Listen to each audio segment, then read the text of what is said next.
Yeah, I was talking to Brian 2 days ago, the guy that does all the articles lately. Oh, yes, about yes. BTS. Okay. We were talking, and he's a baby army, and he's like, gosh, and they're like, yeah, and they were, it was so hard for them in the beginning, and and Namjoon is so smart, and he's like, he just watched like all those who is BTS videos. Oh, yeah, you know exactly what videos he watched. Yeah, like all these XLS and Sugar and Spice videos, and I'm like listening to him talking and get so excited about it. And it's so cute. Yeah, but I feel like so many army think when they're just starting out and getting introduced to Twitter and stuff, especially when they get introduced to Twitter, it's just so hard, I think, like to join now and have all this information flung at you, getting attacks from all sides, you don't know who to follow, you don't know, like it must be so hard joining the fandom now.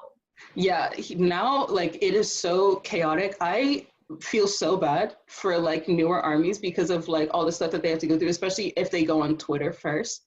Because for me, when I first became a fan in late 2016, I didn't go on Twitter right away. I mean, I've had my Twitter account since like 2015, but I never used it just because I didn't really understand Twitter at the time. I didn't really know the format, so I kind of just sort of left it. It wasn't until I became a fan of BTS that, I started to actually use it more. I think one of my first tweets actually was like voting for them on like the 2017 BBMAs. I think that was like one of my first tweets on that account ever.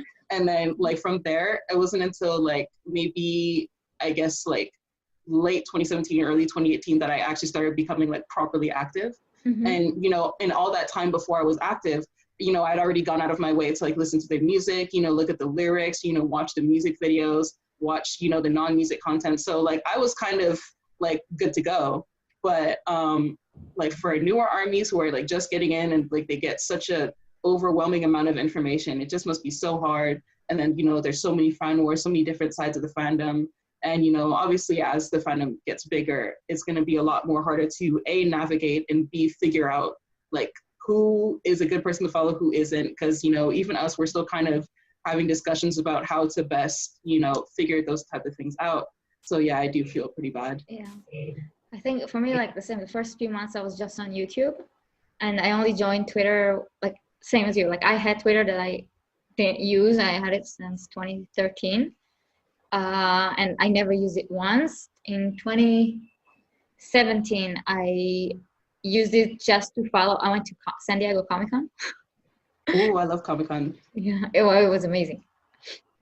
Sure, I had like a whole 5-week bucket list trip in the US. So Comic-Con was a part of it. And a lot of stuff gets updated through Twitter.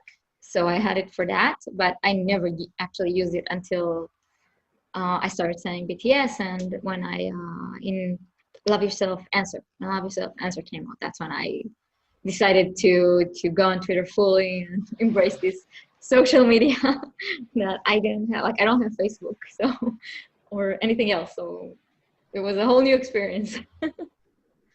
Yeah, Facebook, I think, what was I on before Twitter? When I first became an army, I was kind of getting most of my information updates from YouTube, I think. Yeah. And then at a point I was on, not entirely proud of it, but it is what it is. And then Instagram, not so much, actually. It's kind of hard to get information from Instagram, so I kind of just left it. Instagram is mainly just used for personal stuff, following family and friends and all that. Yeah. So I don't really use Instagram for BTS related stuff, but I think YouTube was the main sort of source. And so I saw BTS had Twitter and all that, and I was like, oh, why am I kind of on YouTube when I could just get it from the source? And then that's when I made the switch to Twitter. Yeah, same. And it's so funny because it was exactly the same for me, but YouTube doesn't really have anything for proper news for army, right? I don't think I've seen a channel that's actually gives you information about what's going on without the editing and making it into this funny video or anything. Yeah, there was one channel. I think I remember, if I'm not mistaken, the channel was called Her Gems. And it was run by, I think the army who ran it, I think she was from Egypt or something. And she provided updates on like what BTS was doing and, like with screenshots from Twitter and all that. And then that's kind of where I got my information from until like I just realized I was like, getting information from YouTube about Twitter is kind of dumb if I can just get Twitter and then get it myself, which is why I ended up just like kind of moving past YouTube and then going directly to Twitter. Yeah. What do you think now is the most problematic for like baby army when they join Twitter? Like, it must be so overwhelming. In what aspect? Like, what part of Twitter is the most problematic? Or Yeah. I definitely think that like when baby armies join Twitter, there are a lot of big accounts who do get into unnecessary fan wars. That I ended up like following at first when I became an army, but then like I kind of just sort of blocked them along the way as I realized I was like, oh, they're just making so much fuss for nothing. Like it's, some of them, they don't know that like these aren't really that good accounts, so they don't know to block them and then find better ones. So, we do have to sort of guide them now and recommend accounts for them to follow rather than just let them figure it out on their own. Especially with like the sort of increase in things like, solos and mantis and stuff like that. Yeah. So, if they start following those accounts and then, they sort of slowly start listening to the sort of narratives that they're talking about, then they could end up being influenced by that. And I think that could be pretty problematic in itself. I think, the big accounts who just cause too much fuss, and B, solos/mantis. I think those two are the most problematic out of everything.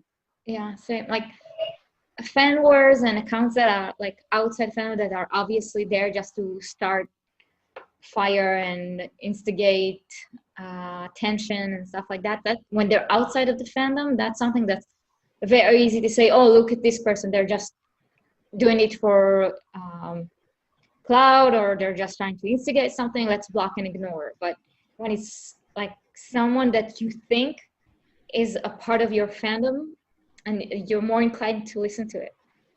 Yeah. So soul stands and mantis, they're really, because they can sound very convincing. Mm-hmm. And the thing is, like, I think like every member has their own soul stands that say the exact same thing. Like you could copy paste. Yeah. This person is getting mistreated by Big Hit because this, and this, and you can copy paste it for every member. So exactly. Yeah. And that's like the most frustrating part, because like a lot of times like people will like truly, because there were a lot of threads that did get attention back then. I remember there was this one from like a Taehyung solo, and it was like a thread, this master thread of instances where he had been mistreated, and so much of it was just completely falsified and no one had fact checked. Everyone in the comments was like, oh my gosh, I didn't know, thank you for telling me. And I was like, hello, like, is no one going to go and figure out if this is even accurate or not? And I remember it got like, I think it got like 30,000 likes or something, and I was so shocked, because like it just goes to show how easy it is for other people to just infiltrate into the fandom, spread some false narrative, and then just let it blow up. It's so easy. Yeah. I think like the most important thing you can do, no matter what you do, here in with BTS, with the army, with anything you do in life, is fact check. Like it's so easy. Just look into the account, look at what they're saying, and compare it to a different, to someone else, and do that comparison and check different sources and see if it holds up. If it does, then fine. Like go with it. Go with what you believe, but have all the information around it. Don't just blindly follow someone just because they said something that looks, I don't know. I don't even know how to say it. Like it's just so frustrating. Yeah. Yeah, because I remember there were people talking about this topic, something similar to it, like a few weeks ago, how people had like a huge problem with like sort of exposed threads, because those end up being very one-sided. You'd never know the whole story. You just know the story of the person who's doing the exposing. And it's like no one ever thinks, oh, let me go and ask the person they're exposing for their side of the story. Let's see if it matches up. Let's see if there's any inconsistencies, or if there's anything that's been falsified, and that's why when I see them on my timeline, I tend to like always immediately fact check, because, I just don't trust, people these days, especially because a lot of times they'll just be exposing for their own vendettas, or, you know, and I don't understand the people who wait so long to sort of gather information on somebody before exposing. Like, they'll let them get away with like problematic things, and then let that build up over time until like they have enough for an exposed thread. It's like, why not just correct the person when they made a mistake the first time? Then they won't be problematic, and then you won't have to expose them. It just doesn't make sense to me. Talk to them, tell them, look, dude, you did this and this. What's up? Usually there's a normal explanation to it, or they can just say, I'm sorry, I didn't think about it that way. And that's it. And now they're aware of it, and they can move on, and you can move on, and there's no need for all this. Exactly. It just puts so much unnecessary negativity on the timeline, and it just makes it easier for, you know, this fandom to sort of kind of implode on itself. Because, you know, once, you know, we get news that, oh my gosh, so-and-so, this big account is actually this, this, and this, then everyone just, I don't know, the whole timeline just goes up in flames. And it's like so stressful to see sometimes that I just kind of take a break from it all. I'm like, you guys need to just step back from the situation, take a deep breath, and let's think about this critically. Let's not just go on a witch hunt. Let's not bully this person off the app. Let's work to educate. A lot of people don't want to educate. That's the problem, I think. Yeah, they much rather explode. Yeah, because a lot of people, like, they just tend to go for a lot more of an emotional response. A lot of people just enjoy, you know, expressing those negative emotions on the timeline publicly, and then that sort of encourages other people to do the same. And suddenly you have a bunch of angry people, and, you know, no one is looking to help anyone or to educate anyone. They just want to just target that one person. And then, like, after everything has been said and done, that person has probably been bullied off the app, or they deactivated. Then everyone sort of just comes back together like, wait, hang on, I think we might have made a mistake. And it's like, why are you saying this now after the person has already been bullied off? Like, why not take the time to think about it before doing this mistake? Because we have this conversation. I see this conversation periodically, like every couple of weeks. And it's like, we wouldn't have to have this conversation every couple of weeks if we had just listened to ourselves the first time. Yeah.